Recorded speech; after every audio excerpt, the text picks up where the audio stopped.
Hello, आप सभी का संस्कृत व्याख्यानम चैनल में स्वागत है। जैसा कि आप लोग जान रहे हैं कि हम लोग कई दिनों से कई वीडियो में कारक प्रकरण को ही समझ रहे हैं। कारक प्रकरण में करण कारक में अभी हम लोग चल रहे हैं। पिछले कई वीडियो में हम लोगों ने करण कारक के ही कुछ सूत्रों को समझा है और आज भी करण कारक के ही सूत्र को समझेंगे। आइए देखते हैं सूत्र क्या है। सूत्र है पृथक विना नानाभिस्तृतीया अन्यतरस्याम। पृथक विना नानाभिः, यहां सब लोग इसका हिंदी लेते हैं। पृथक बिना नानाभिः, इसका विसर्ग हो जाएगा नानाभिः, यानी पृथक बिना और नाना इन शब्दों के योग में तृतीया विभक्ति तो होती ही है, साथ में अन्य विभक्तियां भी हो जाती हैं। अर्थात कहने का मतलब यह है कि पृथक, विना और नाना शब्दों के योग में द्वितीया, तृतीया या पंचमी विभक्ति होती है। यानी इन तीनों में से कोई, जहां पृथक शब्द आए, जहां नाना शब्द आए, जहां बिना शब्द आए, जहां ये शब्द आए, वहां पर इनके योग में या तो हम द्वितीया लगा सकते हैं या तृतीया या पंचमी। तो आइए इसका उदाहरण देखते हैं। जैसे कि पहला उदाहरण है, राम तुमसे अलग नहीं रहता है।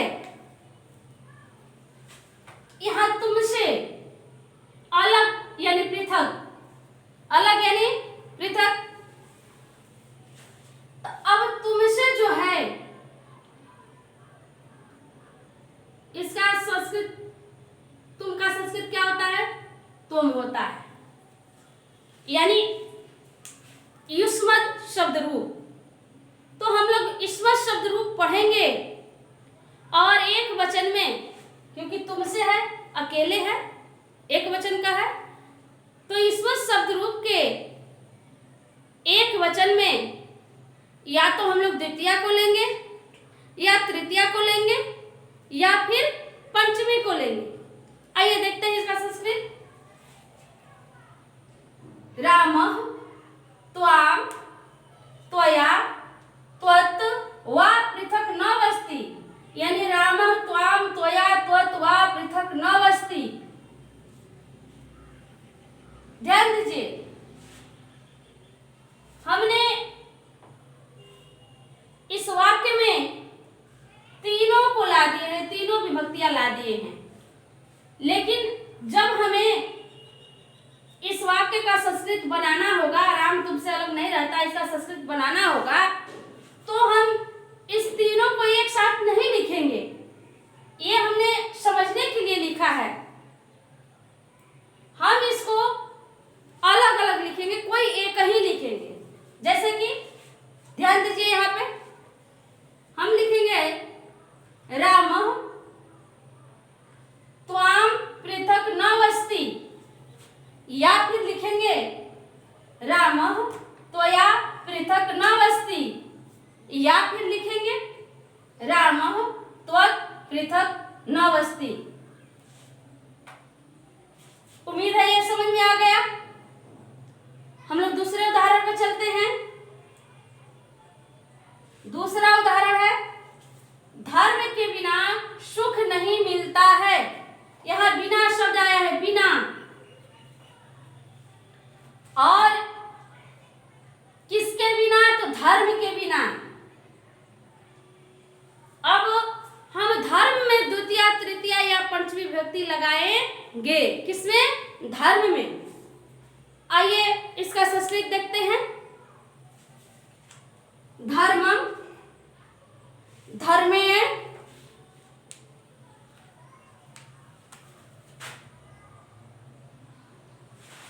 धर्मेण है धर्मम, धर्मेण, धर्मात् वा बिना सुखम न मिलती।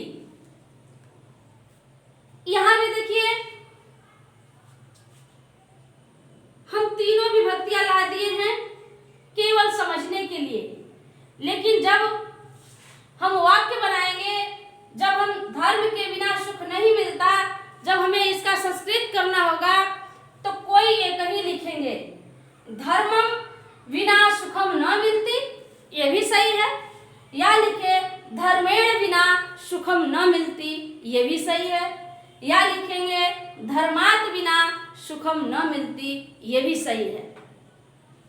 यानी इनमें से कोई भी विभक्ति लगा करके हम इस वाक्य को बना सकते हैं।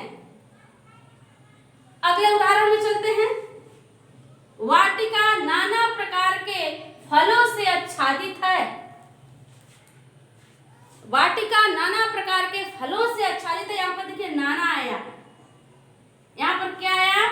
नाना। और किस चीज से आच्छादित है? तो फलों से। अब यहाँ पर देखिए इसका संस्कृत, वाटिका नाना फलय आच्छन्ना भवन्ति। फलय तृतीया विभक्ति में है। फलय क्या है? तृतीया। यहाँ हम कहीं से बनाए हैं, वाटिका नाना फलय आच्छन्ना भवति।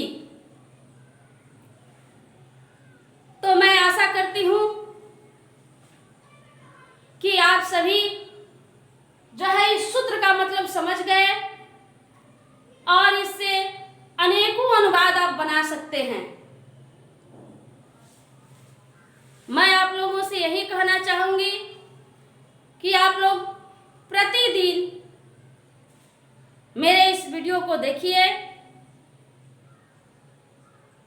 हर वीडियो में कुछ न कुछ नया सिखाया जाएगा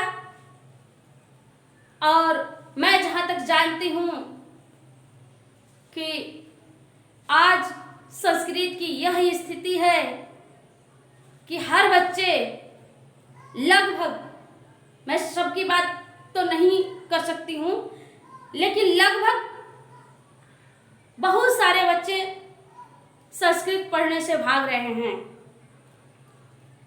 परीक्षा देना भी है तो उनकी मजबूरी है, वो शौक से नहीं पढ़ रहे हैं। ये बहुत दुख की बात है, क्योंकि सभी भाषाओं की जननी संस्कृत ही है। हमारे सारे धर्म ग्रंथ संस्कृत में ही हैं।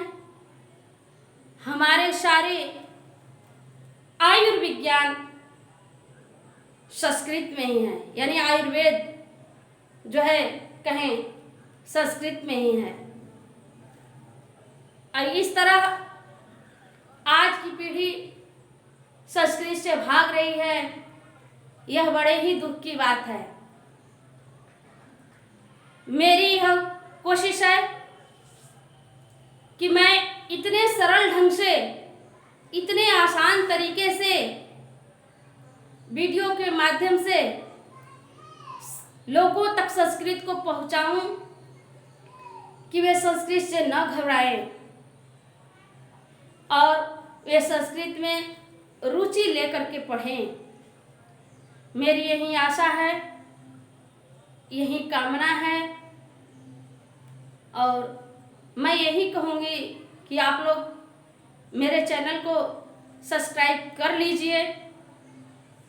उसमें आपका एक पैसा भी नहीं लगेगा। मेहनत मैं कर रही हूँ,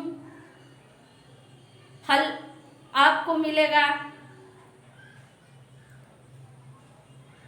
इसलिए आप सभी रुचि लेकर के वीडियो देखिए, पढ़िए और समझिए।